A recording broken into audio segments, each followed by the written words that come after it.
6월 13일이 어떤 날인지 아십니까? 네, 지방선거가 있는 날입니다.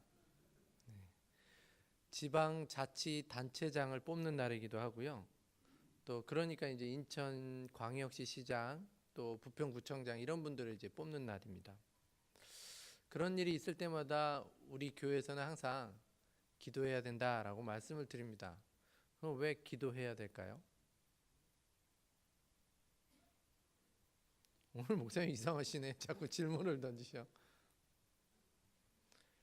얼마 전에 권사님들이 그런 얘기를 하시더라고요. 세월호 이제 사건이 있은 후에 세월호가 이제 슬픔에 찼으니까 이제 위로하자. 그러기 위해서 하는 행사에 보니까 한풀이 구슬을 하던 것 같더라고. 그러면서 너무 속상해 하시더라고요. 그 너무 젊은 영혼들이 그렇게 갑작스럽게 죽으니까 그것을 어떻게든 위로하기 위해서 한다는 게 한풀이 구슬하는 것을 보면서 굉장히 속상했다고 합니다. 그래서 제가 그렇게 얘기를 드렸죠. 그래서 정치하는 분들을 위해서 기도해야 된다고. 이왕이면 하나님을 믿는 사람들이 세워져서 그들이 하나님이 기뻐하시는 방법을 선택할 수 있도록 그래서 기도해야 된다고. 왜냐하면 똑같이 슬픔을 당했는데요. 똑같이 슬픔을 당한 분들을 위한 행사를 진행하는데 신앙이 없으니까 그냥 주술적이거나 토속신앙적인 방법들을 선택해서 그것들을 한다는 것이죠. 근데 그것을 기획하고 준비하는 자리에 하나님을 두려워하고 하나님의 은혜를 아는 사람이 세워진다면 그러면 하나님이 기뻐하시는 방법 또 하나님께서 기억하시는 방법들을 통해 그들을 똑같이 위로할 수 있지 않을까.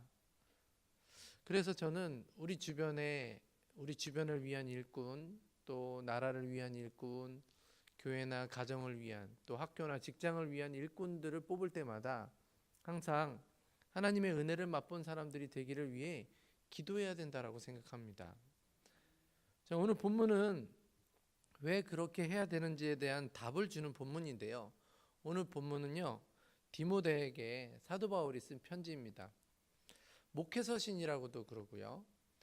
디모데가 이제 교회를 이끌어 갈 때 그때 당시 이제 교회가 핍박을 받기 시작하고 또 굉장히 다양한 일들이 일어나고 있고 또 서로 싸우기도 많이 하고 분쟁도 일어나니까 사도 바울이 이제 디모데에게 이런 상황에서는 이렇게 하는 게 좋겠다, 이렇게 하면 좋겠다라는 것들을 오늘 편지로 보낸 게 바로 디모데 전후서입니다.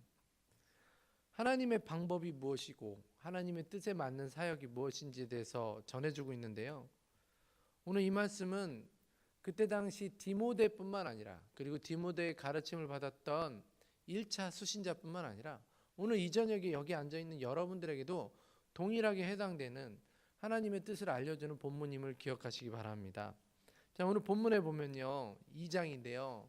디모데후서 2장에는 5가지 비유에 대해서 말씀해주고 있는데 헌신된 병사에 대한 이야기를 합니다. 그리고 법대로 경기하는 운동선수에 대한 이야기를 합니다. 수고하는 농부에 대한 이야기를 하고요. 그리고 부끄러울 것이 없는 일꾼에 대한 이야기를 합니다. 그러면서 마지막 부분에 깨끗한 그릇에 대한 이야기를 하는데 오늘 우리가 읽은 본문이 바로 깨끗한 그릇에 대한 그런 말씀입니다.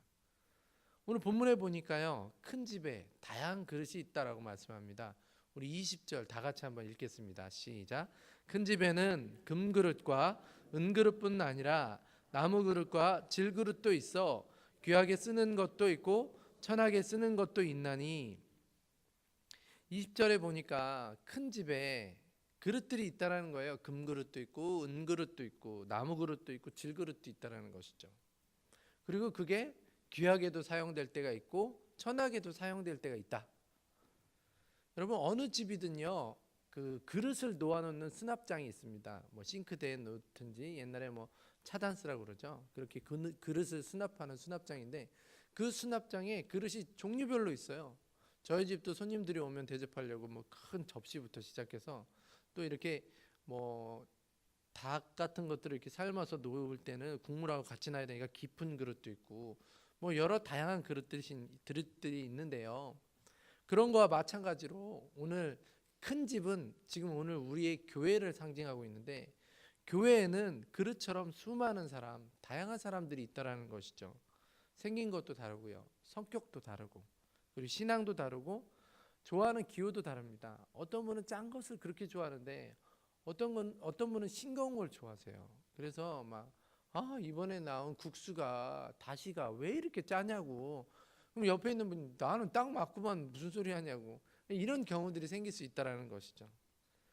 그렇게 다양한 성격, 기호도 다르고 신앙도 다른 사람들이 모인 곳, 그것이 교회인데, 큰 집에 다양한 그릇이 있는 것처럼요, 교회는 그런 다양한 사람들이 있는데, 오늘 본문에 보니까 그 다양한 사람들이 존재하지만 그 다양한 사람들이 가져야 될 하나의 목표를 우리에게 말씀해 주고 있습니다.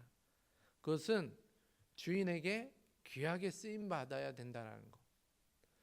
모양이 다르고 사용되는 그 기능이나 부서가 다르고, 또 어떤 것을 좋아하는지 어떤 것을 싫어하는지 다 다르지만, 그렇지만 그 다양한 사람들이 공통적으로 추구해야 될 게 있는데, 그것은 바로 주인이 우리를 귀하게 쓰는가, 그게 우리의 인생의 목표가 돼야 되고 인생의 최종 꼬린점이 돼야 된다라고 말씀해 주고 있는 것이죠.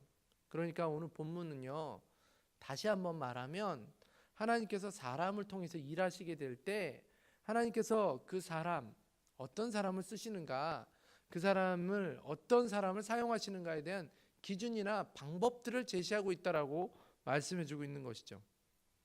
우리는요, 누군가를 세울 때 조건을 봅니다.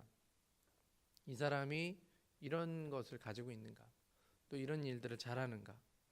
그런데요, 우리 하나님은 성경 전체에서 보지만 그 사람의 조건을 보기보다 그 중심을 보신다라고 말씀합니다. 오늘 우리 21절 다 같이 읽겠습니다. 시작. 그러므로 누구든지 이런 것에서 자기를 깨끗하게 하면 귀히 쓰는 그릇이 되어 거룩하고 주인의 쓰심에 합당하며 모든 선한 일에 준비함이 되리라. 우리는 누군가를 세울 때, 리더로 세우거나 누군가에게 일을 맡길 때 그 사람의 조건을 따지죠. 이 사람이 거기에 대한 경험이 있나. 경험이 좀 있으면 아무래도 그 일들을 문제없이 잘 할 수 있기 때문에 그렇습니다. 이 사람이 그것에 대한, 그 분야에 대한 학문을 좀 배웠나, 지식이 좀 있나.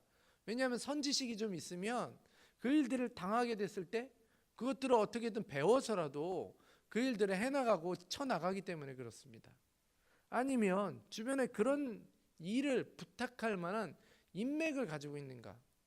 제가 모처에서 그 전에 들은 얘기인데요, 모 기업에서는 자기를 이렇게 쓰면서, 신상명세를 쓰면서 자기 주변에 인맥들을 쓰게 한대요.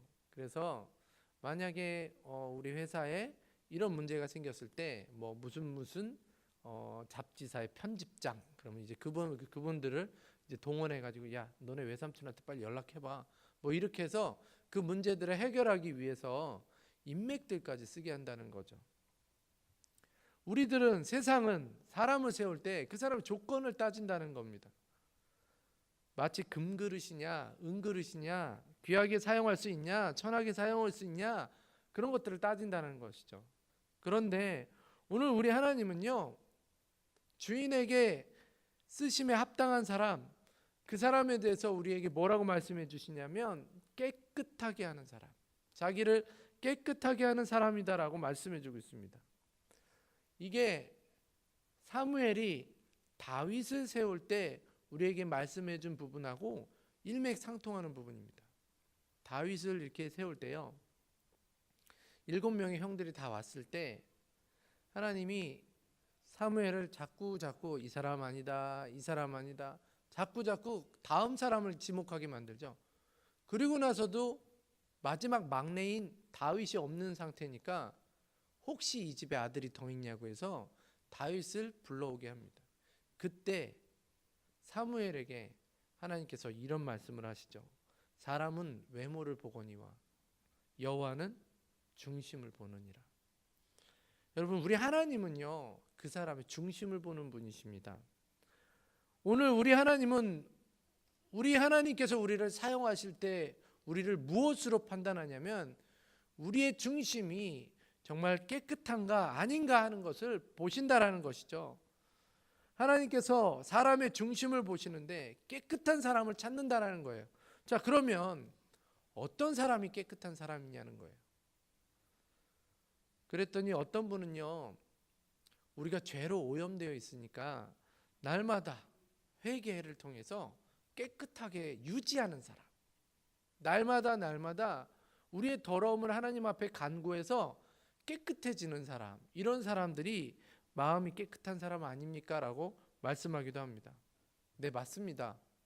그런데요, 오늘 본문이 요구하는 진정한 의미는요, 그 뭔가 노력해서 깨끗한 사람, 뭔가 우리가 막 노력해야 되는 것을 강조하기보다는요, 깨끗한 사람은 다시 말해서 주님의 은혜를 맛본 사람이다 라는 것을 우리에게 말씀해 주고 있습니다. 우리 주님이 우리를 위해서 죽으시고 부활하셔서 내가 하나님 앞에 갈 수 있다, 내가 지금까지 져왔던 그 모든 죄가 씻겨져서 내가 구원받았고, 그래서 하나님의 은혜를 알게 됐고 경험하게 됐고, 그리고 그 하나님의 은혜 때문에 내가 지금 깨끗해졌다라는 것을 알고 믿고 있는 사람, 그것대로 살아가는 사람, 그래서 그 은혜를 선택하는 사람, 그 은혜를 추구하는 사람을 하나님께서는 깨끗하다, 우리 안에 이런 고백이 있는 사람이죠. 이제는 내가 사는 것이 아니라 오직 내 안에 그리스도께서 사시는 것이라. 이제 내가 육체 가운데 사는 것은 내가 나를 사랑하사 나를 위하여 자기 몸을 버리신 하나님의 아들을 믿는 믿음 안에서 사는 것입니다라는 그런 고백이 있는 사람, 바로 그런 사람을 하나님께서는 사용하신다는 거예요. 이 은혜를 아는 사람을 하나님은 사용하신다는 겁니다. 이 은혜에 한번 경험해서, 이 은혜를 경험해서 이 은혜를 통해서 자기의 모든 죄가 깨끗이 씻겨진 사람, 그런 사람을 하나님께서는 사용하신다는 거예요. 저는 우리 부평중앙교회 모든 성도님들도 이 은혜를 알고 은혜가 있는 사람으로 하나님 앞에 사용되어지는 주의 사람들 되시길 주님의 이름으로 축원합니다. 자, 그러면 이런 은혜를 아는 사람은 어떤 부류의 사람들인가? 다윗과 사울의 차이를 통해서 우리가 그것을 또 보게 되어집니다. 통일왕국 시대에 1대 왕이 사울입니다. 그리고 두 번째 왕은 다윗이죠. 사울은 처음부터 하나님께 그가 뽑혀지고, 그가 하나님께서 왕을 사람들이 요구한다 해서 세워질 때 그는 하나님을 두려워하기보다는 짐 뒤에 숨어서 사람들 앞에 서는 것을 부끄러워했던 사람입니다.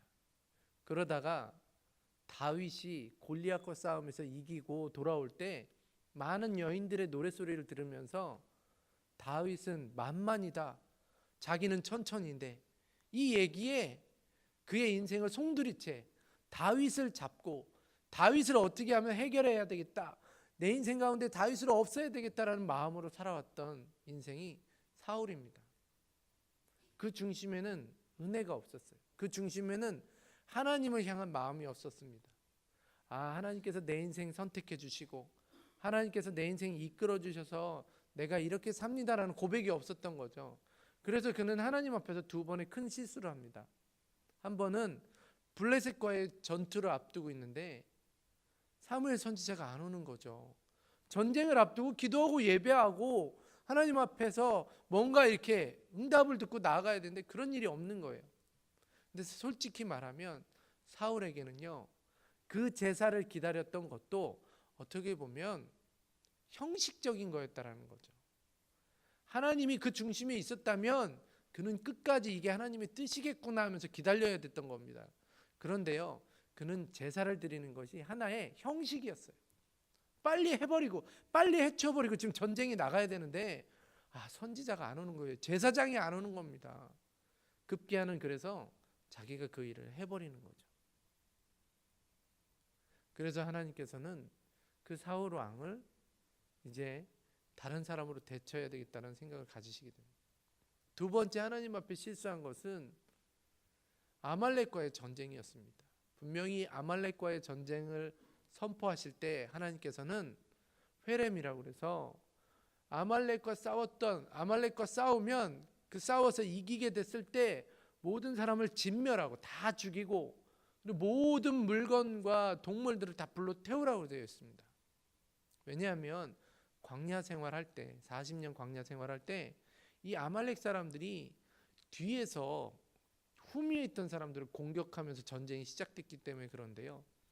후미에 있는 사람들은 나이가 많으신 분들, 또 아기들, 어린아이들, 이제 좀 이렇게 너무 행군이 힘들고 그러니까 뒤로 뒤처지는 사람들을 먼저 공격했다는 거죠.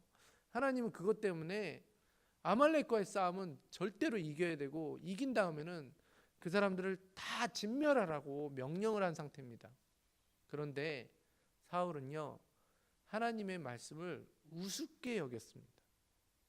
하나님께서 분명히 그렇게 엄숙하게 명령을 했는데도 사울은 그 중심에 하나님의 은혜가 없었기 때문에 결국에는 거기서 얻은 전리품들을 다 끌고 오는 거죠. 나중에 사무엘이 도착해서 그 전쟁에서 승리하고 온 사람들을 환영할 때 그 짐승들의 우는 소리를 듣고 이 짐승들의 소리가 무엇이냐고 물었을 때 사울이 이런 얘기를 합니다. 이것은 하나님께 너무 좋아서 드리려고 가지고 왔다고. 하나님이 진짜 원하는 뜻을 몰랐던 사람, 하나님의 은혜가 그 중심에 없었던 사람, 그리고 사람들의 눈치와 사람들의 것만 추구하고 바라봤던 사람이 바로 사울이었던 것이죠. 결국에는 그가 하나님 앞에 온전히 사용되어지지 못하는, 그리고 사람들 머릿속에 기억이 남지 못하는 사람이 되어집니다. 그런데요, 다윗은 또 다른 왕이 되었지만 그는 다른 인생을 살아갑니다. 기름을 부을 때도요, 그는 하나님 중심적인 사고를 했던 사람이에요. 기름 부어짐을 받고 그리고 골리앗과 싸워서 이길 때 그는 뭐라고 고백하냐면, 너는 칼과 단창으로 나에게 나오지만 나는 만군의 여호와의 이름으로 나아간다고. 사실 객관적으로 보면 그 전쟁 상황에서 이길 수 없는 싸움이에요. 그런데 그가 승리를 자신했던 것, 그리고 그 전쟁에 자기가 나갈 수 있었던 것은 어떻게 저 사람이, 저 이방인이 하나님의 이름을 욕되게 하는데 가만히 있느냐, 이것에서부터 전쟁을 시작했고, 그리고 만군의 여호와의 이름으로 나아가서 그 전쟁을 승리로 이끌었던 사람입니다. 그런데 이 다윗도 그의 인생 가운데 실패를 맛보게 됩니다. 바세바라는 여인, 음욕에 사로잡혀서 자기의 부하 장수였던 우리야 장군의 아내를 갖다가 몰래 데리고 와서 그리고 잘못된 그런 관계를 가지게 됩니다. 그때 하나님께서는 나단 선지자를 통해서 다윗을 꾸짖죠. 사실 그때도 다윗은 자기가 가지고 있는 권력 가지고 그 모든 일들을 마무리할 수 있었지만 그는 그 중심에 하나님이 있었기 때문에, 하나님의 은혜를 맛봤기 때문에 결국 하나님이 원하시는 회개를 하고 하나님 앞에 엎드려서 그의 인생을 하나님 앞에 맡기며 나아갑니다. 다윗의 인생은 그 중심에 하나님의 은혜가 있던 사람이어서 하나님의 은혜를 선택하는 인생이었습니다. 지금 맞이하는 그 상황 속에서 하나님이 무엇을 기뻐하실까를 선택하며 살아가는 사람들이었습니다. 오늘 그런 사람을 하나님께서는 사용하신다는 거예요. 저는 우리 부평중앙교회 모든 성도님들이요, 이 하나님의 은혜가 있어서 하나님의 은혜를 맛봐서 그 은혜 때문에 하나님을 선택할 수 있고 하나님의 방법을 추구할 수 있고 하나님을 기쁘시게 해드려서 하나님이 여러분들의 인생을 사용하시는 것들 보게 되시기를 주님의 이름으로 축원합니다. 그러면 하나님께서는 우리 인생 가운데 반전의 기쁨을 허락해 주시죠. 요셉의 인생이 그랬습니다. 요셉은 하나님의 은혜를 맛본 사람입니다. 그가 하나님께서 그의 꿈을 통해서 비전을 주셨죠. 그런데 그 요셉의 사람들이라는 책에 보면요, 요셉이 가장 힘들었던 시기가 언제인가 보았더니 형들이 구덩이에 요셉을 집어넣었을 때, 그때 가장 힘들었다고 합니다. 왜냐하면 하나님께서 주신 꿈, 그 비전이 있었는데 자기가 너무 연약하고 자기 수준이 그 꿈을 받아들이고 잘 해석하지 못한 수준이어서 결국에는 자기 그 어린 마음에 막 자랑하고 그것을 드러낸 것이 형들의 공분을 사게 했다는 것이 가장 큰 실수였다는 거죠. 그리고 그 형들이 뭐라고 그러냐면, 아이고 하나님의 뜻을 안다는 녀석이, 하나님의 꿈을 안다는 녀석이 어떻게 되나 보냐라는 그런 비웃음을 들으면서 요셉은 가장 힘들었을 거다라는 거예요. 그래서 그 자리에서 그것까지도 회개한 요셉이 나중에는 보디발 장군 집에 들어가서 그 아내가 유혹하는 것을 피하다가 그 은혜가 있던 사람이었기 때문에 어떻게 내가 하나님 앞에서 득죄합니까? 라는 것을 피하다가 감옥에 갇히게 되고, 술 맡은 관원장의 꿈을 풀어주었지만 자기를 찾지 않고 있다가 나중에 애굽의 총리가 되게 됩니다. 그 요셉이 나중에 형제들이 왔을 때 무슨 고백을 하냐면요, 하나님께서 나를 먼저 이곳에 보내주셔서 우리 가족의 어려운 것들, 우리 가족을 위한 일들을 미리 준비하게 하셨다라는 고백을 합니다. 여러분, 요셉은 하나님의 은혜를 맛본 사람입니다. 그래서요, 그의 인생의 반전의 기쁨을 누리게 되었던 거죠. 저는 오늘 하나님께서 사용하시는 모든 사람들은, 그래서 그 중심에 은혜가 있어서 은혜를 선택하고 은혜를 구하는 사람들은 반전의 기쁨을 맛보게 될 줄 믿으시기 바랍니다. 슈바이처 박사 얘기를 하나 해드릴게요. 슈바이처 박사도요, 반전의 기쁨을 누렸던 사람입니다. 그가 나의 생활과 사상이라는 자서전에서 자기가 아프리카 땅에 갈 때 3가지를 포기했다고 하는데요. 첫 번째는 바하의 음악을 포기했다고 합니다. 그리고 두 번째는 독일의 유명한 대학에서 교수로 오라고 그랬는데 그것을 포기했다고 하고요. 그리고 세 번째는 그 노래를 부르면서, 노래를 만들면서, 그리고 또 교수의 직을 하면서 많은 사람들에게 인기를 얻을 수 있었고, 그것 때문에 정말 보장된 평안한 생활을 살 수 있었는데 그것도 포기했다고 합니다. 그리고 이 3가지를 포기하고 하나님의 부르심에 순종해서 아프리카에 가서 평생 선교를 위해서 봉사하면서 희생하면서 살았는데, 세월이 지나고 뒤돌아보니까 하나님께서는 자기가 포기했던 것보다도 몇 배나 되는 더 큰 반전의 축복을 해주셨다라는 것이죠. 첫째는 그가 바하의 음악을 포기했지만 바하 협회로부터 열대지방에서도 연주할 수 있는 대형 페달 오르간을 기증받아서 그가 음악 활동을 할 수 있었다고 합니다. 둘째는 독일의 유명한 대학 교수직은 포기했지만 나중에 세계 여러 대학의 명사로 초청을 받아서 강의할 수 있게 되어졌다고 합니다. 마지막은 연주하고 저술을 통해서 자기가 안락한 생활을 포기했지만, 그러나 아프리카의 체험을 바탕으로 나의 생활과 사상이라는 책을 써서 베스트셀러가 돼서 아프리카 선교하는데도 넉넉하게 선교할 수 있도록 그 일들을 하나님께서 반전의 기쁨을 허락해 주셨다는 것이죠. 하나님의 은혜를 가지고 있는 사람, 그래서 그 마음이 깨끗한 사람을 하나님께서는 사용하시는 줄 믿으시기 바랍니다. 그리고 그렇게 사용하는 사람들에게는 반드시 반전의 기쁨을 허락하시는 것이 하나님의 일하심입니다. 오늘 우리 인생에 어떤 환경과 어떤 상황을 만났어도 우리 중심에 하나님의 그 은혜, 하나님께서 나를 깨끗게 하셨고 내 인생 하나님께서 주인 되어 주신다라는 그 은혜만 있으면 우리의 인생을, 그래서 하나님께 의탁하고 맡기며 나아가면 반드시 요셉처럼, 슈바이처처럼 우리의 인생을 바꾸시고 우리의 인생 가운데 반전의 기쁨을 허락하신다는 것을 기억하시면서 오늘 하루도 주의 그 크신 은혜를 기억하면서 살아갈 수 있는 주의 사람들 되시길 주님의 이름으로 축원합니다. 결론을 맺겠습니다. 하나님의 집에는 다양한 그릇이 있습니다.